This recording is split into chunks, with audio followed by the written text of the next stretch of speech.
What's up, guys? This is Neil. 5 daily habits for people who develop, make, sell, or use surfactants. Number 1, the core curriculum must read Happy Magazine, HAPPI, published monthly with a good daily offering of online content.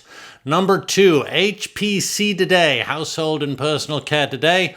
Full disclosure, I'm a columnist for that magazine, write in every issue, but they have a great selection of peer-reviewed news and commentary articles on the business of household and personal care.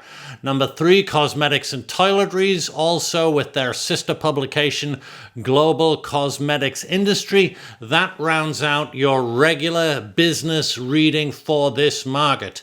Number 2, general reading, ICIS Chemical Business. As you know, I have an affiliation with ICIS for the production of conferences. They produce great news content, as does Chemical Week. In addition to that, I recommend setting up the obvious Google alerts. More general reading, Wall Street Journal. You absolutely must subscribe to the Wall Street Journal, or depending on where else you are in the world, the Financial Times or your regional business publication. It's essential. It'll cost you. It's worth it. Also, I recommend The Economist every week. More general news coverage. They have a business and a finance section.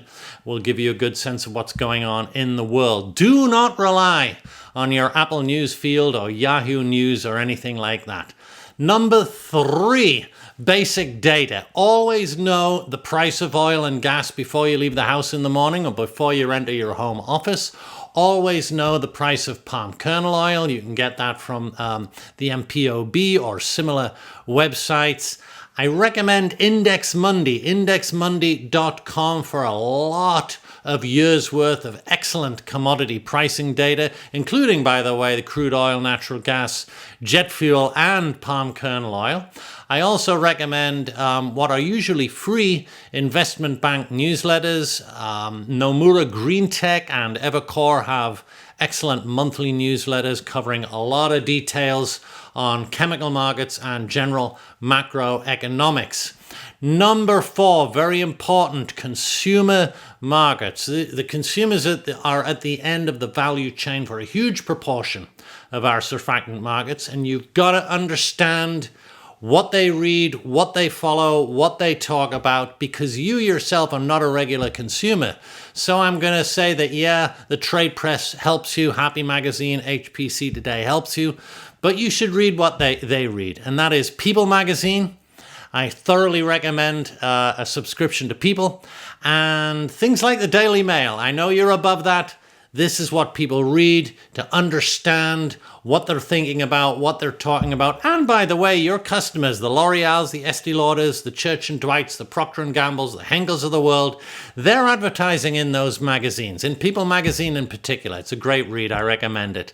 And also talk to consumers who are not in the industry. Talk to your neighbors, talk to your school friends, talk to the moms and dads waiting at the school bus stop to drop their kids off on the bus. All that stuff. Talk to people, know how they look at the products that we sell into. And number 5, I call it, you gotta be there, right? So go to the industry events, join the ACI as a company, join the SCC, the Society of Cosmetic Chemists, as an individual, join the HCPA and SOCMA and affiliated organizations. And of course, I have to mention my own conferences. Go to the ICIS surfactant conferences. We had our last one in Jersey City a few weeks ago. We've got our next one coming up in Kuala Lumpur, November the 20th and 21st. Highly recommend those as networking events, especially, guys, especially if you work in the lab.